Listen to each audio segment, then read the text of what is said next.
सत साहब भगत जी, मैं अरविंद कुमार दिल्ली से बोल रहा हूँ।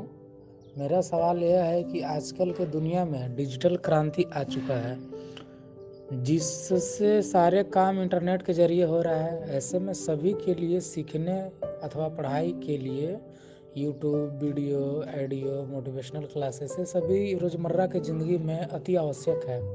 और सारे वीडियो ज्ञान ही देता है, चाहे वो सही हो या बुरा ज्ञान हो। और सिर्फ फिल्म, सीरियल और वीडियो में ही गलत चीज़ें नहीं दिखाई या सुनाई जाती है, अपितु आज के सारे समाज में आंखों और कानों के सामने अश्लीलता, मारपीट, क्राइम, संभोग का दृश्य फैल चुका है। तो ऐसे में हम सभी चीज़ों से दूर नहीं रह सकते, और रह भी गए तो सही मामले में दुनिया के साथ कदम से कदम मिलाकर नहीं चल पाएंगे। तो मेरा कहना यह है कि कुछ भी दृश्य या सुने, चाहे वो किसी भी माध्यम से हो, समाज से या सोशल मीडिया से हो, देखें सुने, ताकि समाज के दुख, व्यभिचार और अश्लीलता के अच्छी तरह से समझ पाएं कि काल भगवान कैसे मान्यता विद्या रखा है। हम सतलोक कैसे जा पाएंगे। तो हमारे ख्याल से किसी भी दृश्य या वीडियो देखने या सुनने से बुराई नहीं है, यदि अपने ऊपर बस हो तो। बस गलत चीज़ों को कभी अपनाना या पालन नहीं करना है, सिर्फ अच्छे चीज़ें को पालन करना है, क्योंकि जहर खाने से आदमी मरता है, छूने या देखने से नहीं। तो वीडियो, सीरियल देखने से बुराई नहीं है। यदि भगत को अपने ऊपर बस या कॉन्फिडेंस हो तो वो देखें सुने, गलत चीज़ों को पालन नहीं करें। तो यह क्या सही बात या सोच है? यह शंका समाधान कीजिएगा भगत जी। सत साहिब। बंदी छोड़ सतगुरु रामपाल जी महाराज जी की जय हो। सत साई भगत जी। भगत जी, कुछ कुछ बातें आपकी इस ऑडियो में ठीक हैं और कुछ बातें ऐसी हैं जिनका बिल्कुल भी समर्थन नहीं किया जा सकता है। देखिए, सबसे पहले आपने कहा कि यदि आज हम सोशल मीडिया के साथ में नहीं चलेंगे, हम यदि दुनिया के ताल से ताल नहीं मिलाएंगे, डिजिटल मीडिया के साथ नहीं चलेंगे, तो हम दुनिया के साथ कदम से कदम नहीं मिलाकर चल सकते। देखिए भगत जी, हमें इस दुनिया के साथ कदम से कदम मिला के नहीं चलना है, क्योंकि हम भक्ति मार्ग में हैं और हम भगत हैं। और भगत और जगत का यानी अध्यात्म और इस दुनिया वालों का 36 का आंकड़ा हो जाता है। तो दुनिया वालों के साथ हमने कदम से कदम मिला के चलने की जरूरत नहीं है, क्योंकि दुनिया अंधी है, दुनिया एक पागल कुत्ते की भांति है, और हमें भगत जी उनके साथ में नहीं चलना है। ये अध्यात्म है। अब हमारे कुछ डिफरेंस रीति रिवाज हैं, परंपराएं हैं, हमें केवल उनके अकॉर्डिंग चलना पड़ेगा। और दुनिया चलती है कुरीतियों के साथ में, तो कुरीतियों को हमने छोड़ना पड़ेगा। ये बातें जब आप सतगुरु के ज्ञान की गहराई में जाओगे तब धीरे धीरे आपको समझ में आने लगेंगी। हो सकता है फिलहाल आपको ये वीडियो देख के समझ में ना आए।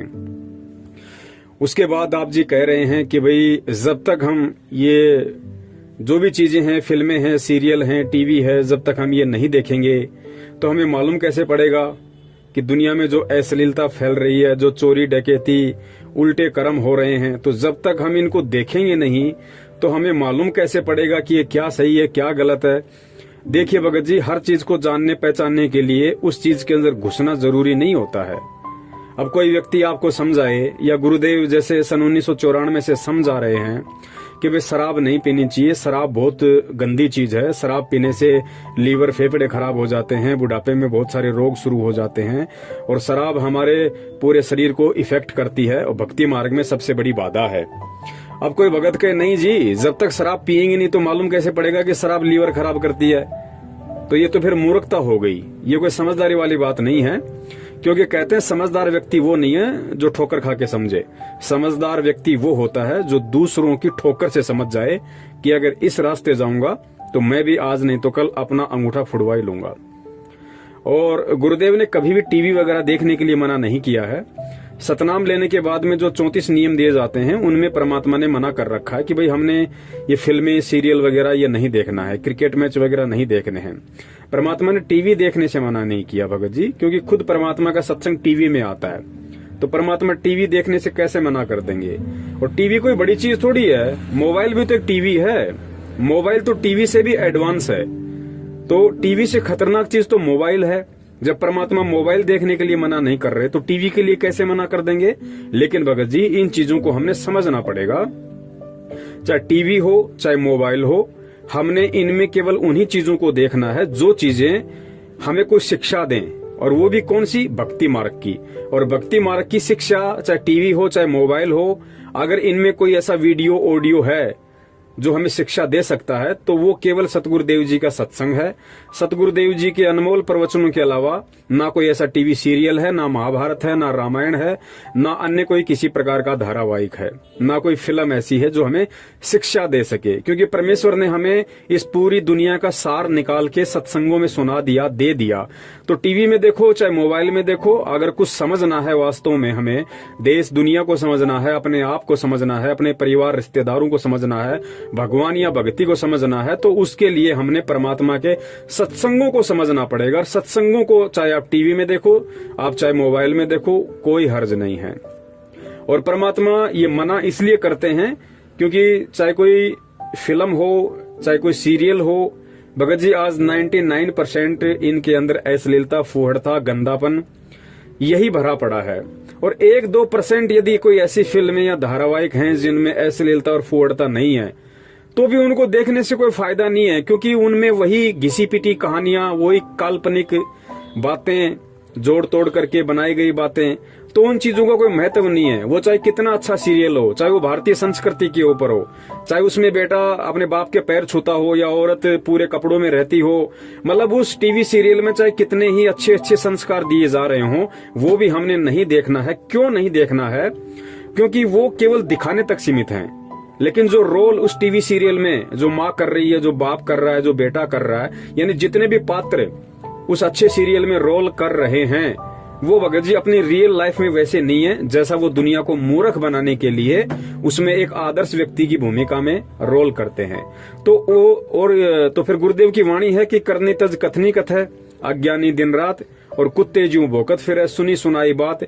जो व्यक्ति वास्तविक जीवन में शराब पीता है, मांस खाता है, और वो रामायण में राम का किरदार कर रहा है, श्री कृष्ण जी के सीरियल में श्री कृष्ण जी का या सुदामा जी का चरित्र कर रहा है, रोल कर रहा है, तो उस व्यक्ति के द्वारा किया गया वो रोल समाज को प्रभावित नहीं कर सकता, वो लोगों के दिलों में जगह नहीं बना सकता, वो देश दुनिया को नहीं बदल सकता। क्यों नहीं बदल सकता? क्योंकि खुद वास्तविक जिंदगी में वो व्यक्ति वैसा नहीं है जैसा वो रोल कर रहा है। तो जो व्यक्ति जैसा नहीं है, जैसा वो रोल कर रहा है, तो उसके द्वारा किए गए रोल से सामने वाले पे कोई असर नहीं पड़ेगा। ये बात गुरुदेव ने अध्यात्म में समझाई हमें, क्योंकि उसके शब्दों का कोई असर नहीं होगा, क्योंकि वो करनी तज के खाली कथनी कथ रहा है, वो अज्ञानी की श्रेणी में है और वो कुत्ते की तरह काम कर रहा है। कुत्ते ज्यों भौंकत फिरे, सुनी सुनाई बात। उसके बावजूद परमात्मा ने हमें ये टीवी, फिल्म, क्रिकेट वगैरह फालतू के नाटक और बहुत सारे अश्लील कॉमेडी टाइप के सीरियल आते हैं, ये परमात्मा ने हमें देखने के लिए इसलिए मना किया है क्योंकि भगत जी आप और हम सब जीव हैं। अब हमें पूर्ण परमात्मा मिला है। परमात्मा ने एक तरीके से हमारी मेमोरी को धीरे धीरे डिलीट करना शुरू कर दिया। जो भी गंध हमने नाम दीक्षा से पहले इस खोपड़ी में भर रखी थी, इस मेमोरी कार्ड में भर रखी थी, पहले हम फिल्में, सीरियल, क्रिकेट, पता नहीं क्या क्या देखते थे, तो वो गंदगी जमा थी। तो परमात्मा ने अब उसको फॉर्मेट मारना शुरू कर दिया, धीरे धीरे धीरे धीरे अपने सत्संग रूपी जल उसके अंदर डालना शुरू कर दिया। तो धीरे धीरे पहले वाली गंदगी निकलना शुरू हो गई है।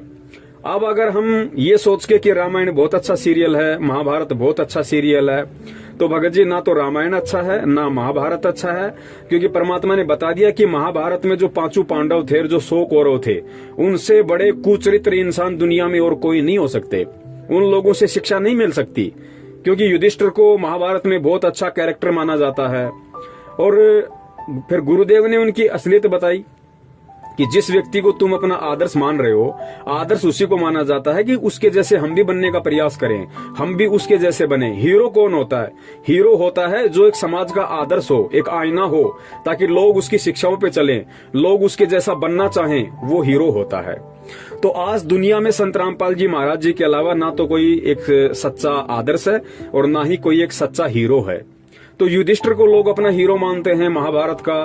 फिर गुरुदेव ने सच्चाई बताई कि जिस व्यक्ति ने राज्य प्राप्ति की लालसा में अपनी औरत को जुए में दांव पे लगा दिया, उससे बड़ा कुचरित्र इंसान दुनिया में कोई नहीं हो सकता।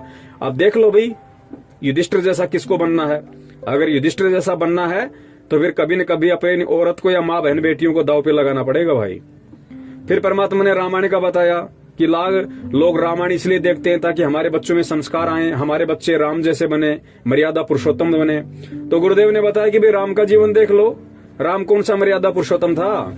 सीता जी की अग्नि परीक्षा लेने के बाद भी कि सीता जी बिल्कुल निष्कलंक है, गंगा की तरह पवित्र है, इसने कभी रावण के विषय में सोचा भी नहीं, संपर्क करना तो बहुत दूर की बात रहा। परीक्षा लेने के बाद भी एक आम व्यक्ति के कहने पे और अपनी गर्भवती पत्नी को घर से बाहर निकाल दिया, बेचारी को अकेली जंगल में भटकने के लिए छोड़ दिया। वो तो परमात्मा की दया थी उस पे, कबीर साहिब की दया थी सीता जी पे, उसके पिछले भक्ति संस्कार थे, जो उसको एक ऋषि मिल गया, अपनी झोपड़ी में ले गया, उसको अपनी बेटी की तरह पाला। वरना वो भी जिस प्रकार महाभारत के युद्ध में महाभारत के युद्ध के बाद जिस प्रकार 56 करोड़ यादवों का विनाश हुआ, और विनाश होने के बाद जिस प्रकार यादवों की औरतें भीलों की शिकार हुई, उसी प्रकार बेचारी सीता भी वहां पे दुष्ट लोगों की शिकार हो जाती, लेकिन उसको परमात्मा ने बचाया। राम ने तो धक्के मार दिए। अब देख लो भाई, अगर राम आपका हीरो है, राम आपका आदर्श है, और रामायण देख के आपको लगता है कि हमारे परिवार में संस्कार आ जाएंगे या हम राम जैसा बनने की कोशिश करें, तो भाई फिर कभी न कभी आपको भी अपनी पत्नी को धक्के मारने पड़ेंगे भाई, वरना आप राम नहीं बन सकते। और सबसे लास्ट वाली जो बात है, वो परमात्मा इसलिए मना करते हैं क्योंकि भगत जी हमारा जो दिमाग है वो एक मेमोरी कार्ड है, और इस मेमोरी कार्ड में हम जैसा फीड करेंगे वैसा ही ये बाहर निकालेगा। तो हम जितने भी ये क्रिकेट मैच देखेंगे, अन्य कोई सीरियल देखेंगे, कोई कॉमेडी सीरियल देखेंगे, कोई फिल्में देखेंगे, तो होगा क्या, सबसे पहले तो सतगुरु के वचन की अवहेलना हो जाएगी, क्योंकि गुरुदेव ने जब मना कर दिया कि नहीं देखना, तो उसको नहीं देखना। अगर उसको देखेंगे तो फिर वो गुरु के वचन की अवहेलना हो गई। उसके बाद क्या होगा, मान लीजिए आज आपने कोई फिल्म देख ली और शाम को जैसे आप आरती करने बैठोगे, तो भगत जी आरती के समय में काल भगवान क्या करेगा, उस फिल्म में जो भी आपने सीन देखे थे, जो भी आपको याद है, वो सारे के सारे चलचित्र आपके दिमाग में घूमना शुरू हो जाएंगे। कहने का मतलब है भक्ति में बाधा। अब बताइए क्या हासिल कर लिया आपने वो मोबाइल में सीरियल देख के या टीवी में वो फिल्म देख के, रामायण और महाभारत देख के? क्या मिल गया आपको?